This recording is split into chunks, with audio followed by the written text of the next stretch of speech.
नीतीश, आवाज नहीं आ रही है।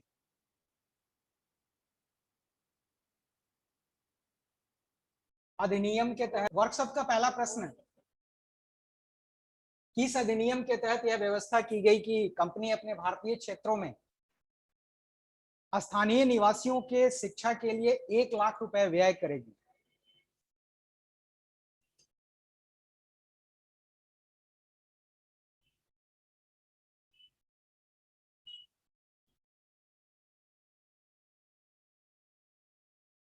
₹1 लाख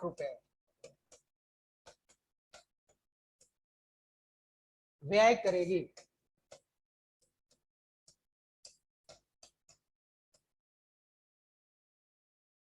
₹1813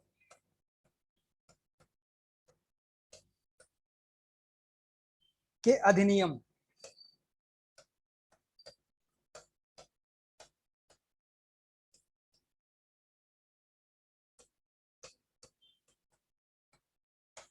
यह व्यवस्था की गई थी कि कंपनी 1 लाख रुपए स्थानीय निवासियों के शिक्षा के ऊपर खर्च करेगी।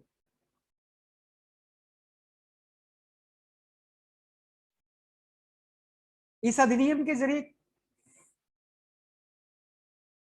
भारत में अंग्रेजी शिक्षा को प्रोत्साहित या शिक्षा को प्रोत्साहित करने के लिए यह व्यवस्था की गई कि प्रतिवर्ष 1 लाख रुपए खर्च किए जाएंगे। 1813 का अधिनियम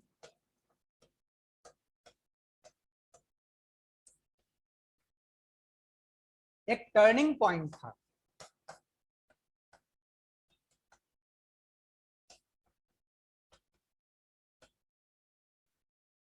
turning point in the sense कि ये एक्ट बहुत इंपॉर्टेंट था।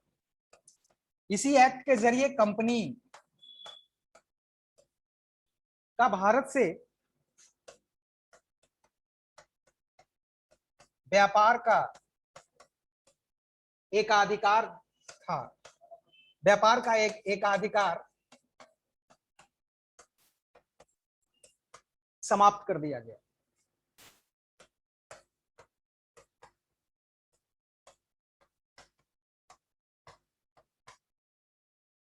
समाप्त कर दिया गया।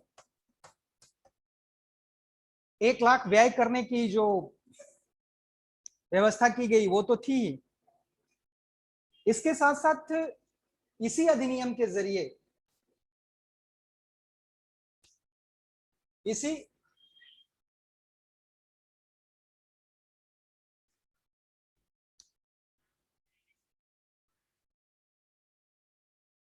भारत में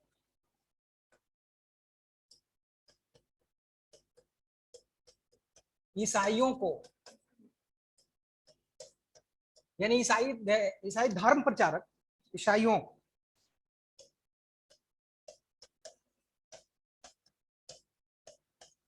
को भारत आने की अनुमति दी गई।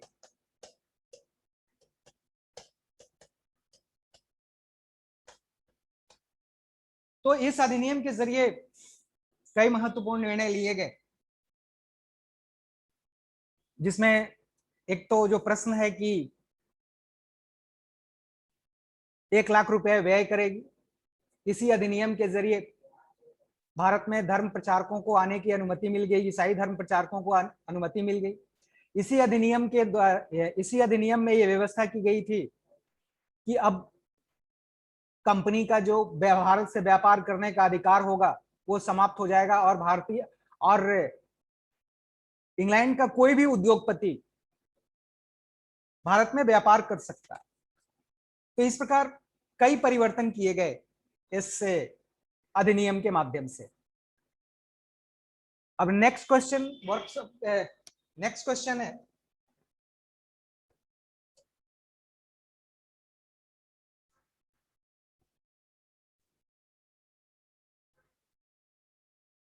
सन्यासी विद्रोह का उल्लेख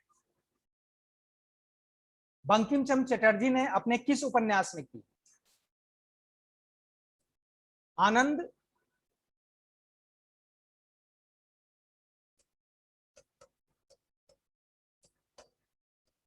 मठ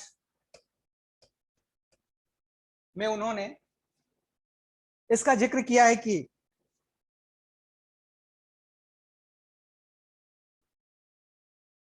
सन्यासी विद्रोह का जिक्र या सन्यासी विद्रोह के संदर्भ में उन्होंने अपने किस उपन्यास में, आनंद मठ में, जिसका प्रकाशन आनंद मठ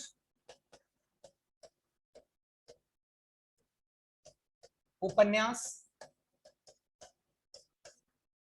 बंकिम चंद्र चटर्जी ने ये इसकी रचना की थी। बंकिम चंद्र चटर्जी ने इसकी रचना की थी। 1882 में इसका प्रकाशन हुआ था।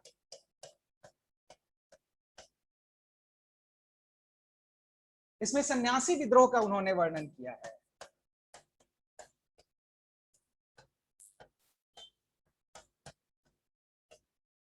सन्यासी विद्रोह यानी इस विद्रोह में सन्यासियों ने भाग लिया था। 1773 बंगाल में 1770 में जबरदस्त सूखा पड़ा था।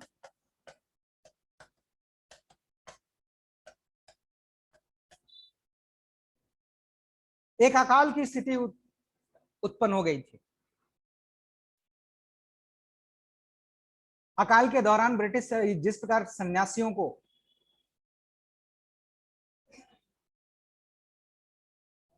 समस्याएं हुई, उसके खिलाफ उन्होंने विद्रोह किया। बहुत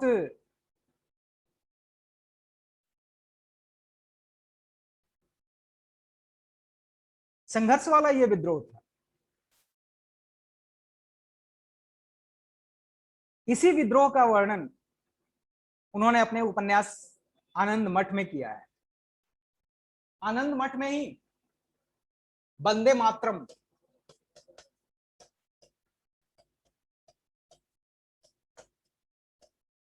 अर्थात भारत का जो राष्ट्रगीत है,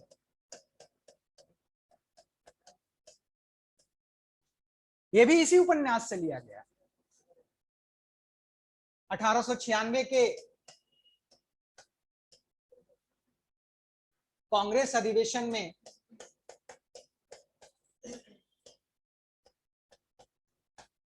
ये गीत पहली बार गाया गया था। स्वदेशी आंदोलन का ये नारा बन गया था वंदे मातरम। वंदे मातरम कहना गुनाह था, वंदे मातरम कहना अपराध था, वंदे मातरम कहने वालों को सजा दी जाती थी। वंदे मातरम कहना अर्थात ब्रिटिश सरकार का विरोध। आजादी के दौरान ये लोकप्रिय एक गीत बन गया था, एक ये स्लोगन बन गया था वंदे मातरम।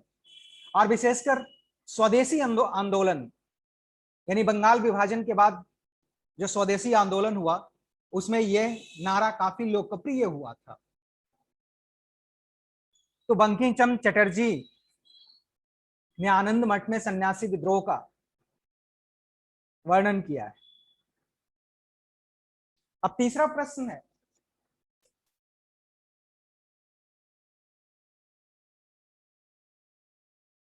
(1857) के विद्रोह के संदर्भ में किसने कहा था कि जूलियस सीजर जीवित के स्थान पे मरा हुआ अधिक शक्तिशाली था? जूलियस सीजर एक रोमन शासक था, लेकिन इस वाक्य का वर्णन या इस वाक्य को 1857 के विद्रोह के संदर्भ में कहा गया। किस इतिहासकार ने इसका ये कहा? आरसी मजूमदार।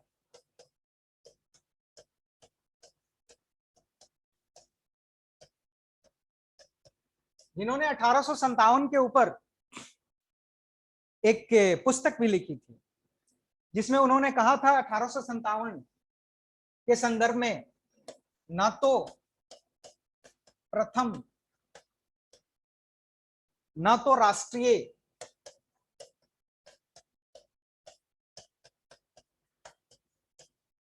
और न ही स्वतंत्रता संग्राम था।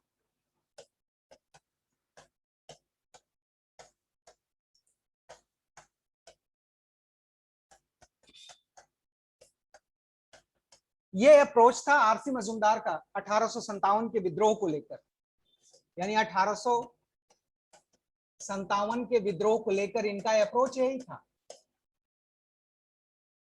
दरअसल इस वाक्य का उद्देश्य, इस वाक्य का मंतव्य यह है कि 1857 का प्रभाव उस समय यानी तत्कालीन दौर में जितना ज्यादा नहीं हुआ,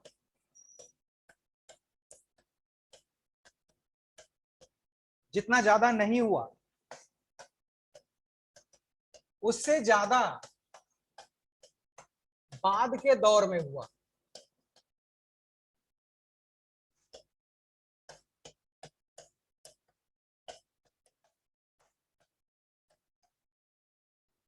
इस क्रांति से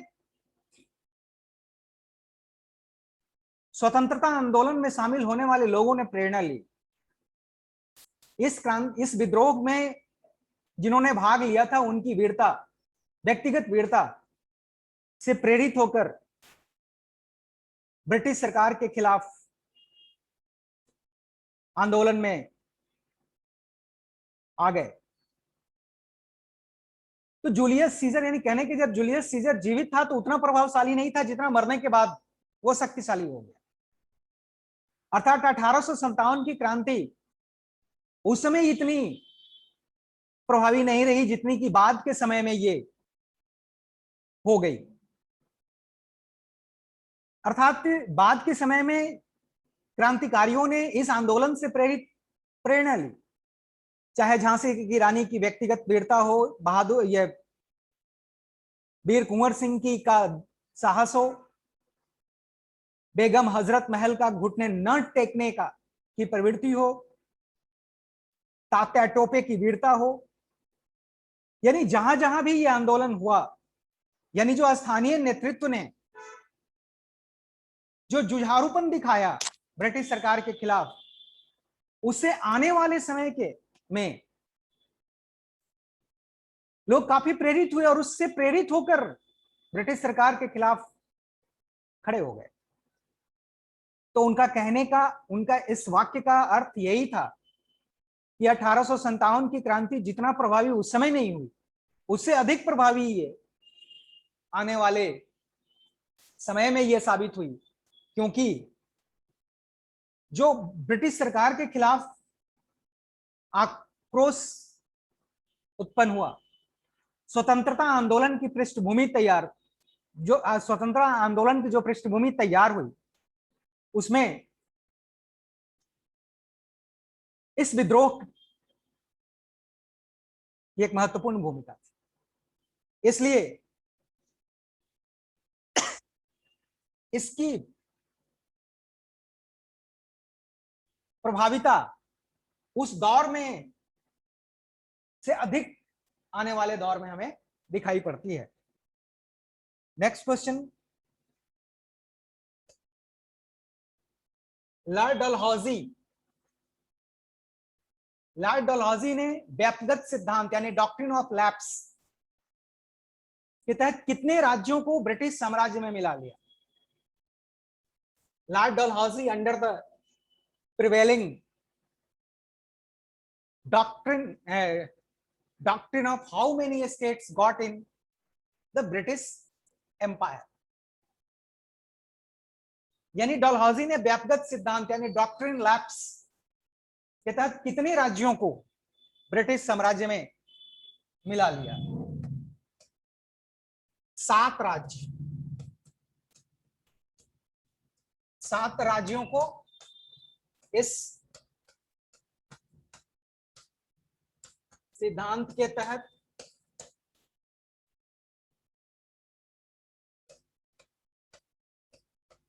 ब्रिटिश साम्राज्य में मिला लिया।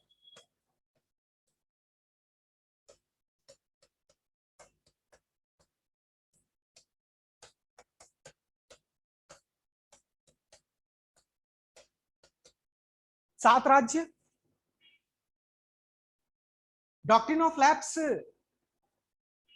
यानी व्यक्तिगत का सिद्धांत ब्रिटिश भारतीय राज्यों को ब्रिटिश साम्राज्य में मिलाने की एक साजिश थी।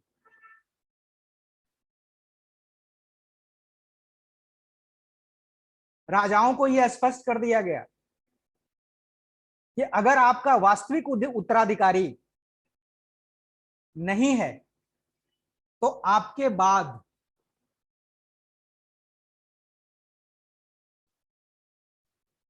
राज्य को ब्रिटिश साम्राज्य में शामिल कर लिया जाएगा।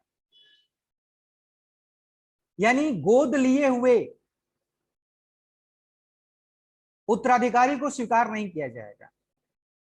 अगर उत्तराधिकारी आपका अपना पुत्र है तब तो ठीक है, आपकी स्वतंत्रता कायम रहेगी, आपके इस राज्य को शामिल नहीं किया जाएगा। लेकिन अगर आपका वास्तविक उत्तराधिकारी नहीं है तो गोद लिए हुए उत्तराधिकारी को स्वीकार नहीं किया जाएगा और आपके बाद राज्य को ब्रिटिश साम्राज्य में शामिल कर लिया जाएगा। यह था व्यक्तिगत का सिद्धांत। इस सिद्धांत के से जरिए 7 राज्यों को, इसमें पहला राज्य था सतारा, संभलपुर।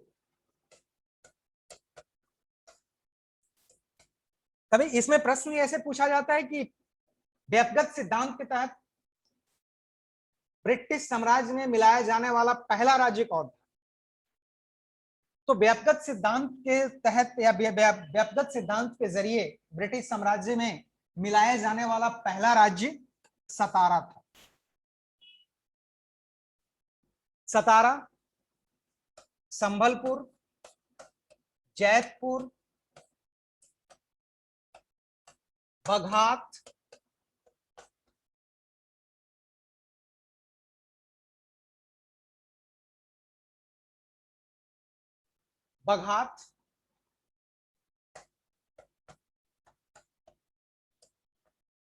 उदयपुर, झांसी, ये सब ऐसे राज्य थे। नागपुर,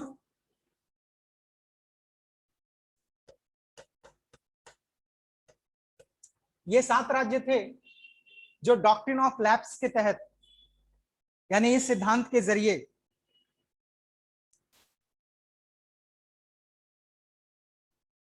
उन्हें ब्रिटिश साम्राज्य में मिला लिया गया था। सतारा, संभलपुर, जैतपुर, बघात, उदयपुर, नागपुर और झांसी।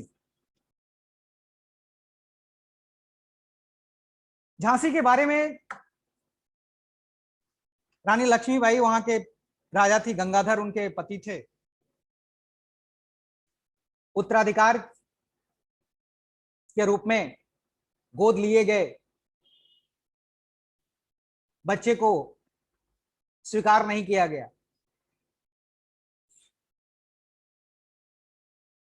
झांसी की रानी ने इसका जबरदस्त विरोध किया,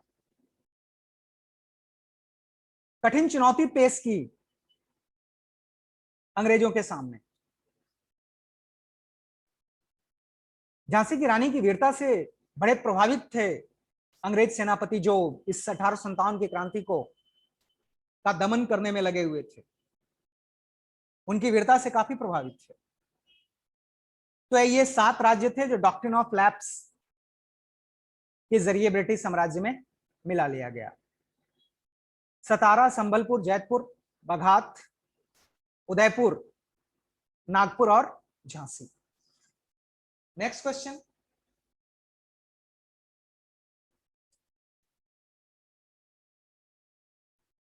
सप्तांग सिद्धांत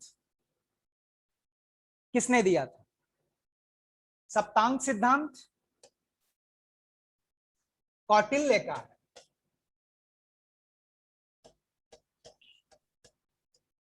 सप्तांग सिद्धांत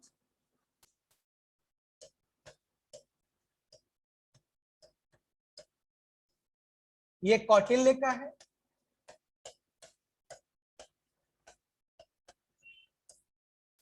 जिसे हम चाणक्य और चंद्रगुप्त विष्णुगुप्त भी कहते हैं। इनकी प्रसिद्ध पुस्तक है अर्थशास्त्र। सप्तांग सिद्धांत में इन्होंने बताया कि राज्य के 7 अंग होते हैं। राज्य के 7 अंग होते हैं। यानी जिस प्रकार शरीर के कई अंग होते हैं और सभी अंगों के समन्वय से ही शरीर का संचालन होता है, उसी प्रकार राज्य के भी 7 अंग होते हैं और इन 7 अंगों से ही किसी भी राज्य का संचालन संभव है। और ये 7 अंग कौन है? पहला स्वयं राजा, दूसरा अमात्य अर्थात मंत्रीगण, तीसरा जनपद अर्थात राज्य, चौथा दुर्ग अर्थात सुरक्षा की व्यवस्था, उसके बाद 5वां कोष यानी फंड, छठा मित्र और 7वां दंड।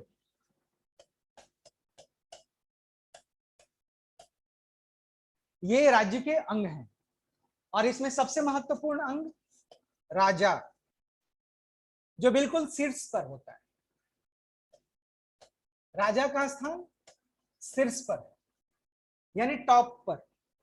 राजा, अमात्य, जनपद, दुर्ग, कोष, मित्र और दंड, ये 7 अंग हैं और इन्हीं 7 अंगों से किसी भी राज्य का संचालन संभव है।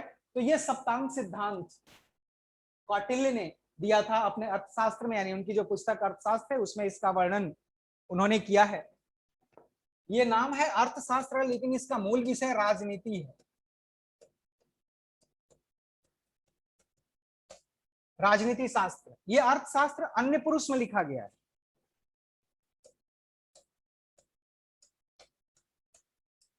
आपको यह आश्चर्य होगा कि पूरी अर्थशास्त्र में कौटिल्य ने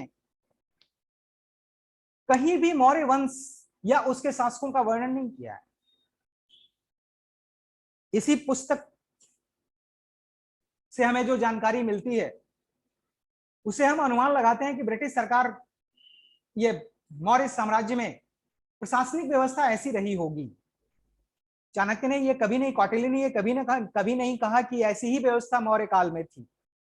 उसने कहा कि ऐसी व्यवस्था होनी चाहिए, राजा को ऐसा होना चाहिए।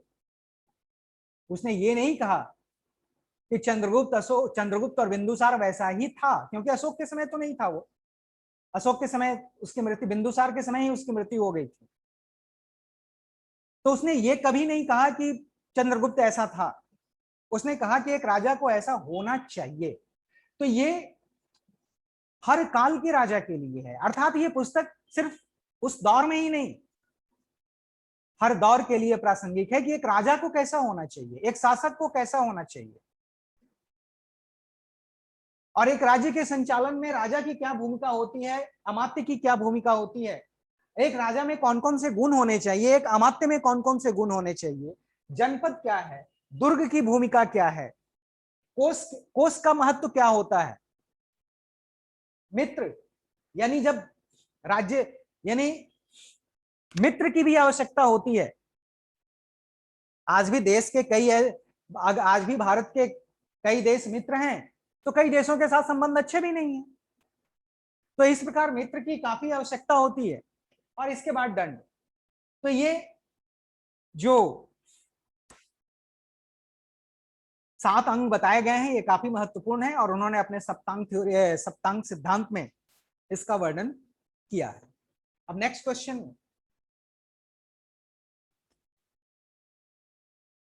भारत के किस मुख्य न्यायाधीश को हटाने के लिए महाभियोग का नोटिस राज्यसभा के सभापति को दिया गया था? कौन थे? दीपक मिश्रा।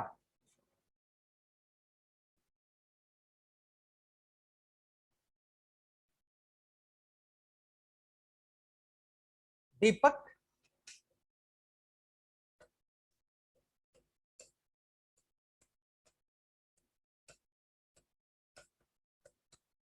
मिश्रा ये भारत के पहले मुख्य न्यायाधीश हैं जिनके खिलाफ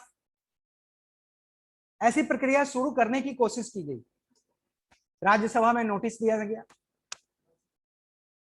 राज्यसभा में नोटिस दिया गया, नोटिस राज्यसभा के सभापति को, और किसी भी न्यायाधीश पर महाभियोग की प्रक्रिया शुरू करने के लिए राज्यसभा के कम से कम 50 सदस्यों की अनुमति आवश्यक थी। लेकिन ये प्रस्ताव को राज्यसभा के सभापति द्वारा खारिज कर दिया गया, अर्थात ये प्रस्ताव पारित नहीं हुआ। लेकिन दीपक मिश्रा ये मुख्य न्यायाधीश थे जिनके खिलाफ महाभियोग की प्रक्रिया शुरू करने की कोशिश की गई, लेकिन यह संभव नहीं हुआ। अब नेक्स्ट क्वेश्चन की तरफ बढ़ते हैं।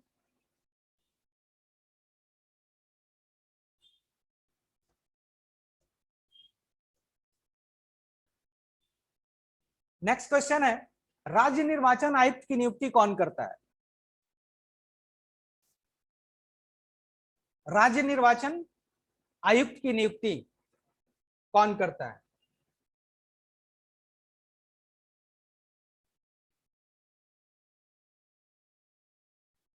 राज्य निर्वाचन आयुक्त की नियुक्ति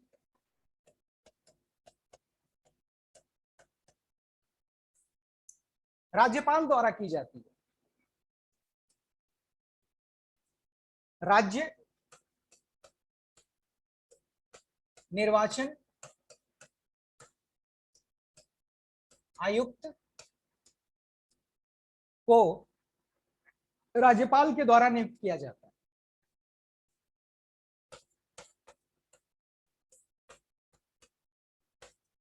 जबकि मुख्य निर्वाचन आयुक्त यानी देश के मुख्य निर्वाचन आयुक्त को राष्ट्रपति के द्वारा नियुक्त किया जाता है। राज्य निर्वाचन आयोग की मुख्य भूमिका पंचायत के चुनाव कराना, चुनाव कराना। ये विधानसभा, लोकसभा या फिर राज्यसभा के चुनाव होते हैं तो उसमें राज्य निर्वाचन आयोग एक नोडल एजेंसी के रूप में कार्य करता है, अर्थात जो राष्ट्रीय निर्वाचन आयोग है उसकी नोडल एजेंसी के रूप में यह कार्य करता है। लेकिन पंचायत चुनाव राज्य निर्वाचन आयोग के ही नियंत्रण में संपन्न होते हैं।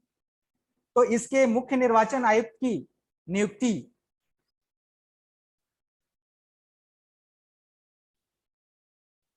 राज्य के राज्यपाल के द्वारा की जाती है। अब नेक्स्ट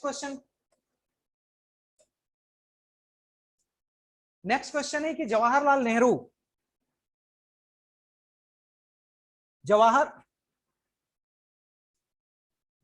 नेहरू द्वारा संविधान में प्रस्तुत उद्देश्य प्रस्ताव में कुल कितने अनुच्छेद थे? उद्देश्य प्रस्ताव संविधान सभा में नेहरू ने पेश किया था।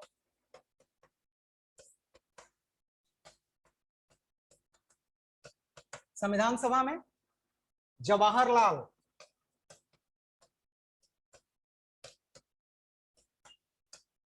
नेहरू ने पेश किया था 13 दिसंबर 1946 को।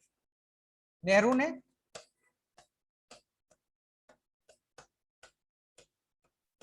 पेश किया था 13 दिसंबर 1946। यह प्रस्ताव पेश किया गया था पंडित नेहरू द्वारा। इसमें भारतीय संविधान की रूपरेखा, इस प्रस्ताव में 8 अनुच्छेद थे, यानी उद्देश्य प्रस्ताव में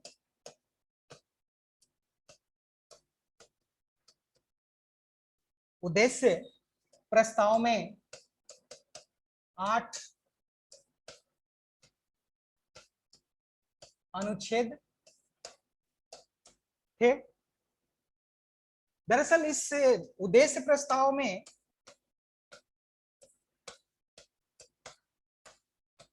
संविधान की रूपरेखा प्रस्तुत की गई थी। संविधान की रूपरेखा प्रस्तुत की गई थी।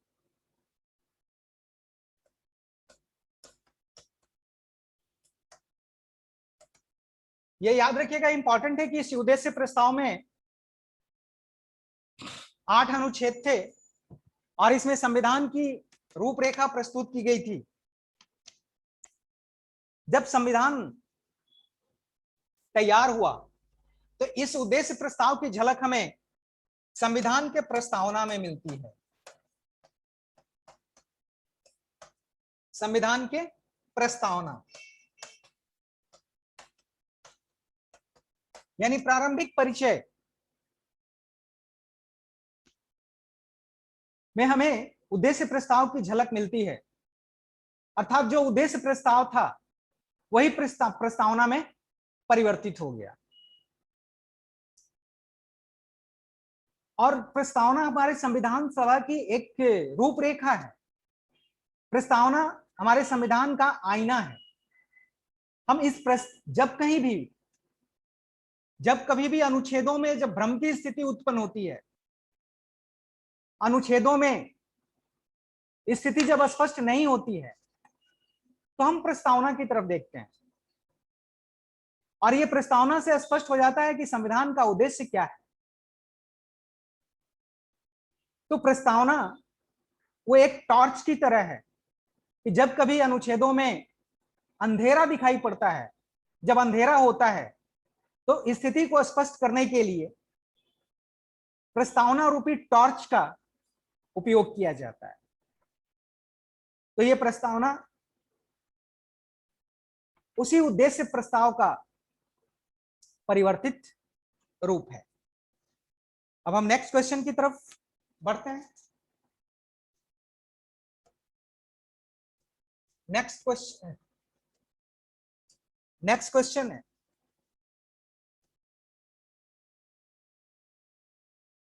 भारत में राष्ट्रीय मानवाधिकार का गठन कब किया गया था?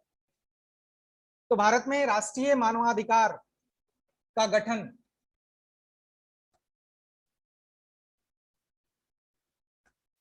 1993 में किया गया था। बेसिकली ये मानव के अधिकारों की रक्षा के लिए, चाहे उत्पीड़न का मामला हो, चाहे अधिकारों का मामला हो, अन्य किसी भी मामले में जब मानवाधिकार का उल्लंघन होता है तो इसके लिए 1993 में मानवाधिकार आयोग का गठन किया गया और मानवाधिकार के आयोग के अध्यक्ष के रूप में भारत के सर्वोच्च न्यायालय के आमतौर पर मुख्य न्यायाधीश को इसके राष्ट्रीय अध्यक्ष के रूप में नियुक्त किया जाता है। नेक्स्ट क्वेश्चन है,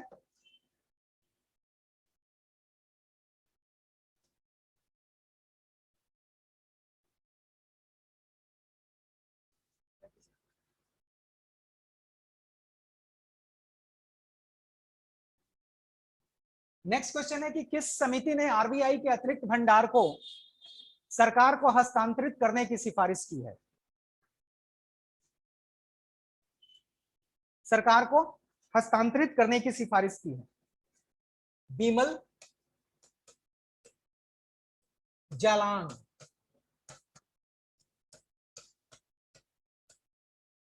समिति ने यह सिफारिश की कि रिजर्व बैंक का जो अतिरिक्त भंडार है उसे केंद्र सरकार को हस्तांतरित किया जाना चाहिए। जब कभी अगर आवश्यकता होती है केंद्र को, तो इस अतिरिक्त राशि का उपयोग केंद्र कर सकता है। कुछ वर्ष पहले केंद्र सरकार और रिजर्व बैंक ऑफ इंडिया के बीच विवाद की स्थिति उत्पन्न हो गई थी, जब अतिरिक्त कोष